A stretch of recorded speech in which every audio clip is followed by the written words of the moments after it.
Customs act, FBR और ये जितने भी यानी इंपोर्ट एक्सपोर्ट के मामला के हवाले से कुछ लॉज एंड केसेस पे मैं बात करूँगा इस वीडियो में। Section 181 of customs act of Pakistan, जो पाकिस्तान में कस्टम्स है, उसका सेक्शन 181 क्लियरली ये कहता है कि कोई भी ऐसा सामान जिसकी जो मना किया गया हो, जो वायलेशन हो, सेक्शन 16 की वायलेशन में पाकिस्तान में की हुदूद में जैसे ही दाखिल हों तो कस्टम अथॉरिटीज़ उनको फौरी तौर पे ज़ब्त कर सकते हैं। ये सेक्शन 181 की तशरीह किए हाई कोर्ट ने एक रीसेंट केस में, और वैसे भी ये सेक्शन यही है कि इन वायोलेशन ऑफ सेक्शन 16 कोई भी इम्पोर्टेड आइटम पाकिस्तान के हुदूद में जैसे ही दाखिल होगा तो उसको, अगर गैर कानूनी तौर पे आता है, वायोलेशन में आता है, तो उसको फौरी तौर पे ज़ब्त कर लिया जाए। इसी तरह सेक्शन 157 इसी कानून का कहता है कि ना सिर्फ वो सामान ज़ब्त होगा जो कि इम्पोर्टेड गुड्स आ रहे इन वायोलेशन, बल्कि जिस गाड़ी में वो सामान आता है वो गाड़ी, वो कैरियर, ट्रांसपोर्ट कन्वेंस कैरियर भी ज़ब्त कर लिया जाए। ये सेक्शन 157 के तहत है। इसी इम्पोर्टेड आइटम्स गुड्स में कस्टम केसेस में जहाँ पे ये स्मगलिंग के केसेस आते हैं वो भी सारे इसी दायरे कार में, इसी कानून के तहत डील किए जाते हैं, और क्रिमिनल एक्टिविटीज़ भी बहुत हो जाती है। एक रिसेंट केस अभी 2022 का ही है, हाई कोर्ट में ये बेल आई थी। केस की फैक्ट्स ये है कि एक ट्रॉलर सामान से लोडेड था जिसपे स्मगल किया हुआ सामान लोड था, उसको कस्टम अथॉरिटीज़ ने रोका। तो ज़ाहिर ड्राइवर ने किसी को कॉल की, तो एक बंदा कुछ साथियों के साथ, हथियारों के साथ, वो मुसल्लह लोगों के साथ उस जगह पे आया और उसने कस्टम स्टाफ पे अटैक कर दिया, हमला कर दिया, और बाद में उसको ज़ाहिर है वो फिर उस पर FIR हुई। ताज़ीरात पाकिस्तान के सेक्शन 156, 157 और 158 के तहत, यानी आर्म्ड हथियारों के साथ मुसल्लह लोग किसी पे हमला करें और अंधाधुंध फायरिंग करें, हालांकि इसमें कोई सीधी गोली नहीं मारी लेकिन फायरिंग की थी, तो इन 3 सेक्शन पर FIR हुई। और जब ये FIR की बेल हाई कोर्ट में बेल एप्लीकेशन आई तो हाई कोर्ट ने ये बेल रिफ्यूज़ कर दी, क्योंकि उस केस के फैक्ट से ही लग रहा था कि ये एक क्रिमिनल माइंडेड लोग थे और ऐसे लोगों के साथ कानून रियायत नहीं कर सकता। और जो बेल का एक ज़मानत पे किसी को छोड़ने का, रिहा करने का एक है प्रोविज़न, वो एक रियायत दी जाती है जो कि डिस्क्रेशनरी पावर है कोर्ट की, जज की, कि अगर कोई शख्स बादी नज़र में ये लगे कि वो एक क्रिमिनल नहीं है और इस केस से उसको एसोसिएट करना के इम्कान कम लगते हों, तो यानी वो फिर जज वो हालात देख के फैसला करते। इसमें तो बिल्कुल वाज़ेह था कि एक मुसल्लह जथा कस्टम अथॉरिटीज़ पे हमला करता है। FBR गवर्नमेंट ऑफ पाकिस्तान को ड्यूटीज़ एंड टैक्सेस की मद में बड़ा पैसा जाता है इंपोर्ट एक्सपोर्ट के काम से। इसी हवाले से एक रीसेंट केस है, ये हाई कोर्ट में ये भी डिसाइड हुआ है कि एक डिप्लोमेटिक ऑफिसर ने, यानी एक सफ़ीर ने एक गाड़ी बाहर से मंगवाई, उस गाड़ी को उसने फिर आगे सेल कर दिया, तो कस्टम अथॉरिटीज़ ने वो गाड़ी सीज़ कर दी, अपनी तहवील में ले ली, ज़ब्त कर ली, इस पॉइंट पे कि उस गाड़ी की ड्यूटीज़ एंड जो उसके ड्यूज़ थे, ड्यूटीज़ थी कस्टम्स क्लियर नहीं थे, तो विदाउट क्लियरेंस वो गाड़ी चल रही थी, तो उसको रोक दिया गया। तो उसकी अपील आई कलेक्टर के पास, FBR कलेक्टर के पास, और वहाँ पे कस्टम्स के पास ये अपील आई ट्रिब्यूनल में, अपीलेट ट्रिब्यूनल में। तो अपीलेट ट्रिब्यूनल ने उस अपील को डिसमिस किया कि क्योंकि ये गाड़ी without receipt of taxes of vehicle का चल रही है, तो नॉन कस्टम पेड गाड़ी को चलने की इजाज़त नहीं है, तो उस गाड़ी को यानी ट्रिब्यूनल ने उसको उसका जो तहवील में लेना था कस्टम अथॉरिटीज़ का, उसको बहाल रखा। फिर अपील में हाई कोर्ट में आए, तो हाई कोर्ट ने भी इसी पॉइंट पे इसको यानी वो जो ट्रिब्यूनल का फैसला था उसको बरकरार रखा। इसका मतलब ये था कि गाड़ी के मालिक को हुआ है कि एक सफ़ीर ने, एक फॉरेन डिप्लोमेटिक ऑफिसर ने, किसी बाहर की एम्बेसी के सफ़ीर ने बाहर से गाड़ी मंगवाई और वो गाड़ी उसने किसी प्राइवेट पर्सन को बेच दी। उसमें होता ये कि एक इसमें कानून है diplomatic and consular privileges act, यानी जो जितने सफ़ीर हैं, सफारत खानों के एहलकार हैं, उनको प्रिविलेजेस रियायत मराद दी जाती हैं, दी जाती हैं इसके सेक्शन 19 और सेक्शन 196 के तहत।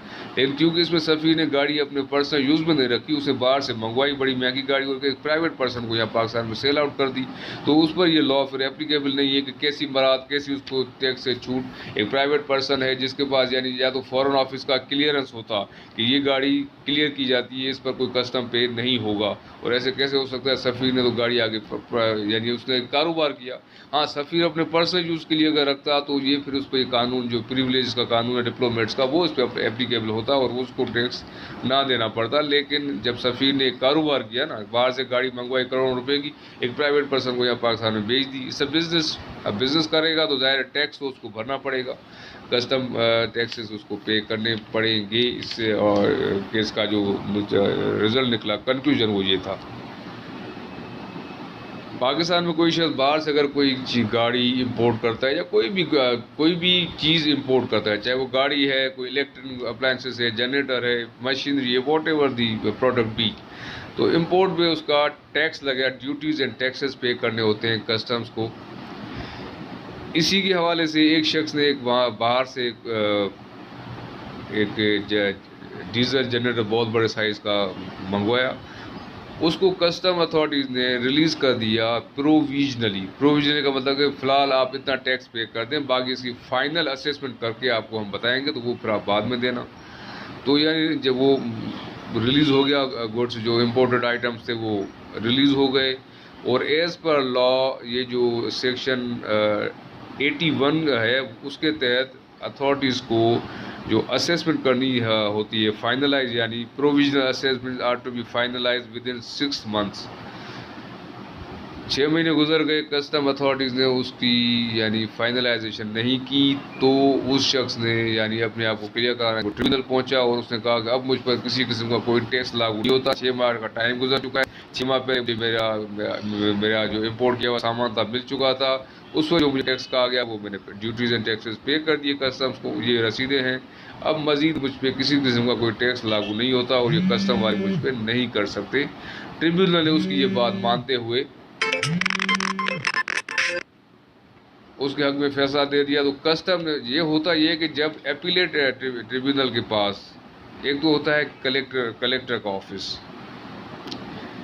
कलेक्टर या एडिशनल कलेक्टर का जो केस उसके पास जब चलता है कोई एप्लीकेशन, उसका फैसला हो जाता है, उसके बाद फिर अपील होती जाती है कस्टम्स ट्रिब्यूनल में। कस्टम ट्रिब्यूनल में कोई भी फैसला आए उसके खिलाफ अगर ऊपर जाना है तो हाई कोर्ट का फोरम और वहाँ पे रेफरेंस फाइल करना पड़ता है against the order of the tribunal. इसी केस में, इस केस में भी यही हुआ कि reference was filed before the high court and same was dismissed.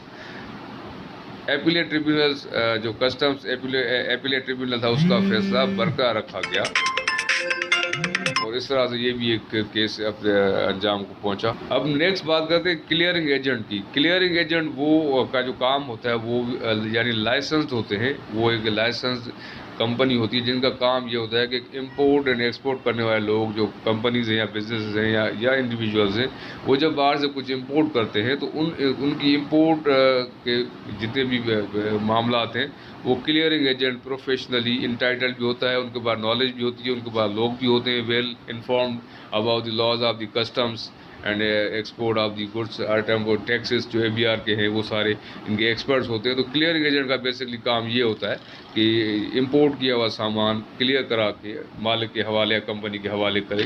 तो क्लियरिंग एजेंट के अक्सर हम केसेस में होता है कि क्लियरिंग एजेंट्स पे फाइन लग जाता है in respect of evasion of duties and taxes. कि फ़र्ज़ करें कोई चीज़ बाहर से किसी ने इम्पोर्ट की और उसके अंदर ये एलिगेशन आ गई कि इसमें ड्यूटी कम पे की गई है, तो कस्टम अथॉरिटीज़ फ़ाइन पे इम्पोज कर सकते हैं क्लियरिंग एजेंट पे, और ये बड़े कॉमनली ये मामला होते हैं। इसके हवाले से एक लेटेस्ट जजमेंट है जिसके अंदर ये क्लियर कर दिया गया है कि किसी भी क्लियरिंग एजेंट पे सिर्फ उस सूरत में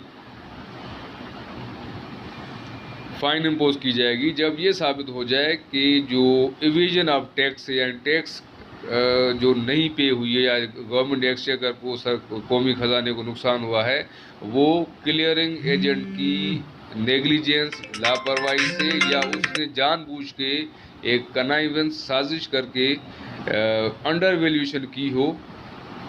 जब ये साबित हो जाए कि wilful negligence and connivance with the, तब ही क्लियरिंग एजेंट पे फाइन इम्पोज की जा सकती है, अदरवाइज नहीं। विच मीन्स अगर कस्टम अथॉरिटीज़ ये प्रूव कर सके कि क्लियरिंग एजेंट की नेग्लिजेंस और कनाइवेंस की वजह से टैक्स इवेजन हुआ है, तो उस सूरत में उस पर फाइन इम्पोज किया जा सकता है। ये section 101E of custom rules 2001 है।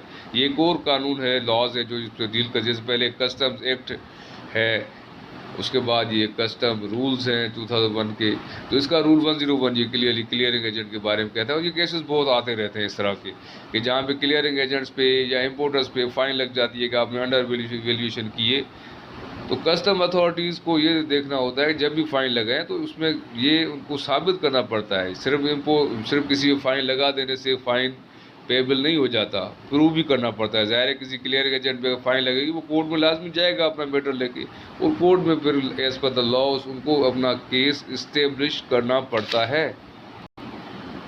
अब जो इस वीडियो का फाइनल पॉइंट है वो है वैल्यूएशन रूलिंग। वैल्यूएशन रूलिंग क्या होती है? वैल्यूएशन रूलिंग ये होती है जब बाहर से कुछ इंपोर्ट किया गया तो कस्टम अथॉरिटीज़ उनकी एक वैल्यूएशन रूलिंग देते हैं कि इसके अंदर जो भी आया है, ये जो भी इम्पोर्टेड आइटम है, सामान है, इसके ऊपर वैल्यूएशन रूलिंग का मतलब है कि कितना टैक्स एंड ड्यूटीज़ एप्लीकेबल इस पर होंगी और कितना टैक्स या कितनी ड्यूटीज़ कस्टम्स को पे करनी होगी इम्पोर्टर को। इसी को कहते हैं वैल्यूएशन रूलिंग। और इस तरह के बहुत सारे केसेस आते हैं कि जहाँ भी ये वैल्यूएशन के जो सारे मामला होते हैं, कस्टम अथॉरिटीज़ की कोशिश होती है कि ज़्यादा से ज़्यादा टैक्स मिले, और इम्पोर्टर एज़ पर लॉ जितनी उस पर एप्लीकेबल है वही देने के हवाले से वो कहता है। इसके हवाले से सेक्शन 25A है, सेक्शन 32 है, सेक्शन 32(2)(3)A है। ये सारे इनके तहत ये मामला सारे देखे जाते हैं। इसको हम सिंपली कहते हैं वैल्यूएशन रूलिंग्स। तो ये इंपॉर्टेंट पॉइंट्स हैं जिसके ऊपर ये कस्टम्स के केसेस या जो इंपोर्ट के मामला होते हैं या कोई स्मगल शुदा चीज़ें यहाँ पे पकड़ी जाती हैं, इन पर मैंने बात की है। उम्मीद है इससे कुछ आपको लर्निंग हुई होगी। Thank you very much.